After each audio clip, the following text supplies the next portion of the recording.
you? My name is Phil Selway. I'm the kind of founder, managing partner of the gallery. I've been here, got here after a year as a lawyer and about 12 years as a commercial banker, and wound up settling in very oddly as an art dealer and gallerist. So about 28 years ago, 28 years ago, I was on Jeopardy, something I'd always wanted to do. I lost.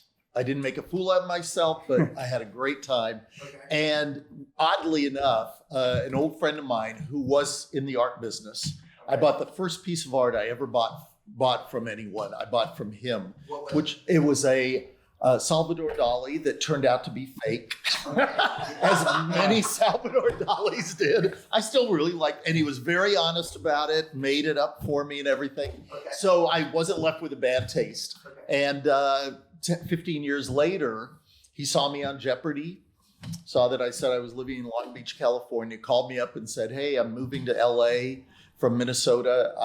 If you are up for it, I'd love to have you handle my finances and see what we could do with the business." Okay. And so I kind of gradually learned the business, realized it was so much more fun than being a banker, without a doubt. And transition.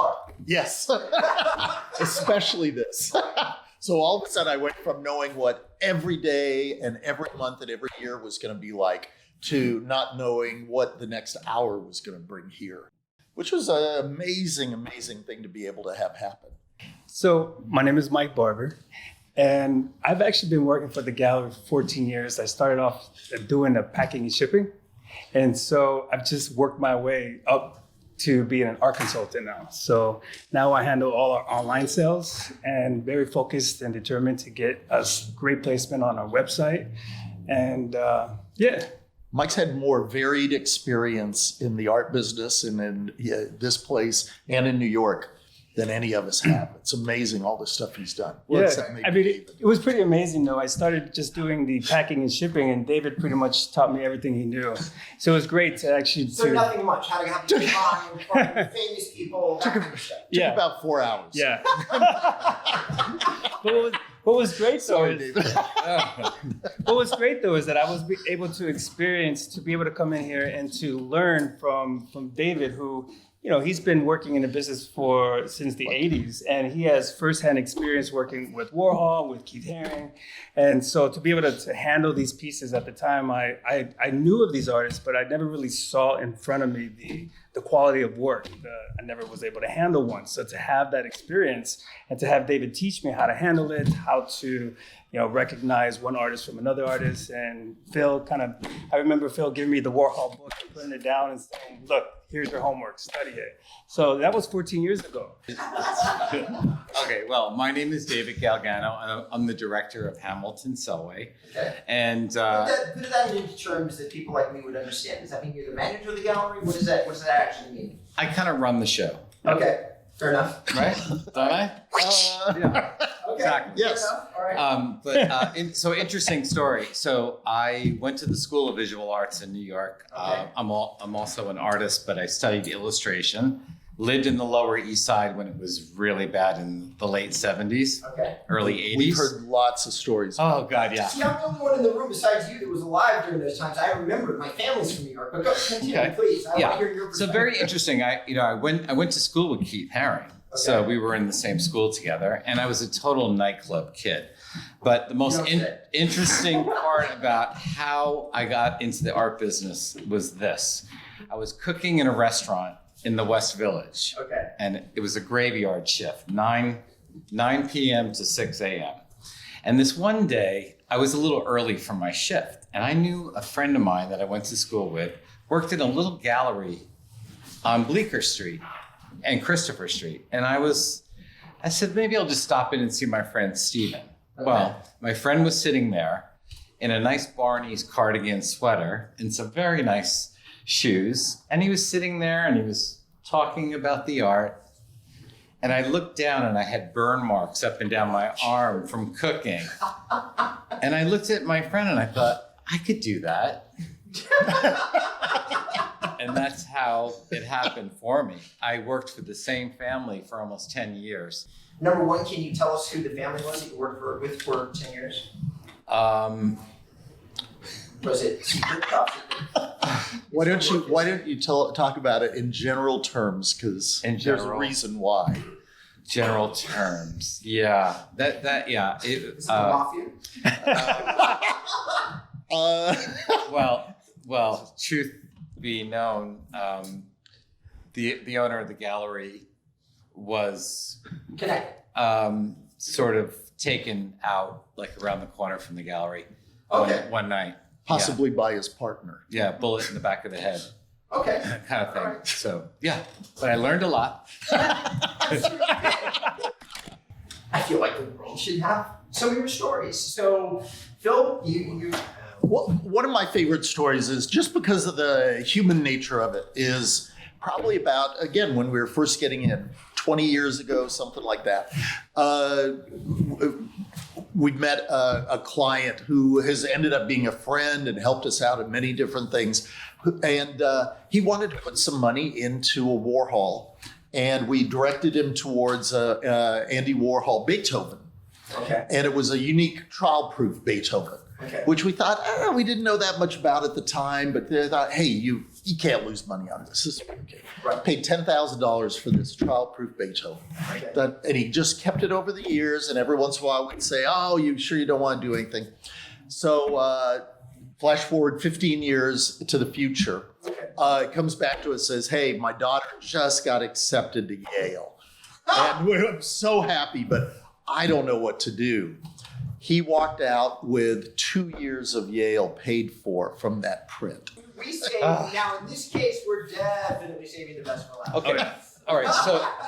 So now it's the mid 80s, and we've graduated from two little small galleries in the West Village, right. And now I'm working in Soho. Okay, so we have a bigger place in Soho.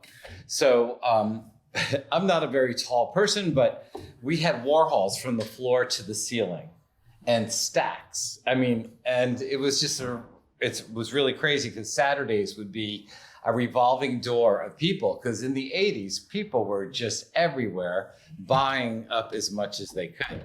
Well, this one day, Andy comes in, and he never really talked to the owners of the gallery. He liked me because I had pink hair. I have no hair today, but I was cool. But Andy would come in and he'd ask me, what colors do people like? Then he would say, which one's their favorite? And then I would tell him what is popular. And then, you would see those colors in the next set of prints. I mean, the man was very, very smart, but he was also loved trends. Right. But on this one particular Saturday, I am working, and Andy Warhol did a suite of Jews of the 20th century. Right. Above my head, which I could not see, was a portrait of Gertrude Stein. Okay.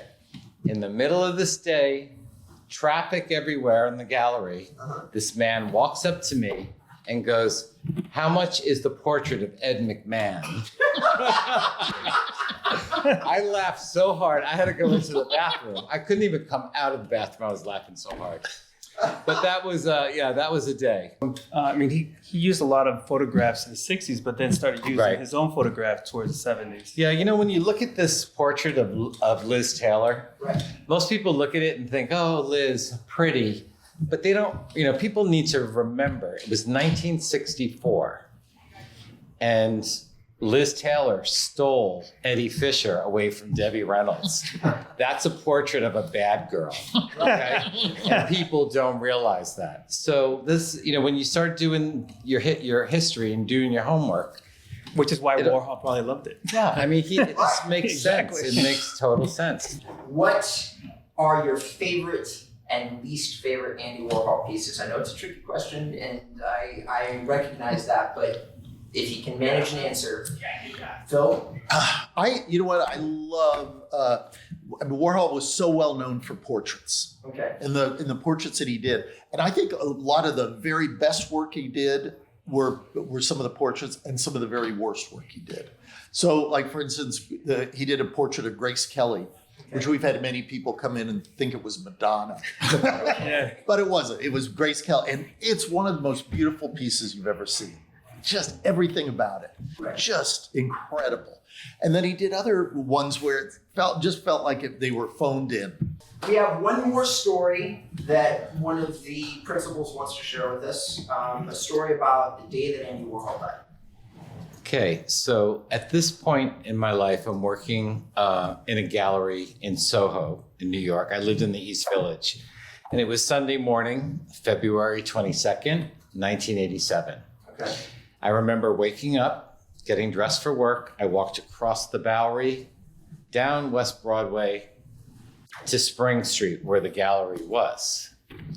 And ahead of me, I noticed there were at least 40 people online waiting for the gallery to open, which kind of frightened me. And people kept asking, what time are you open? What time are you open?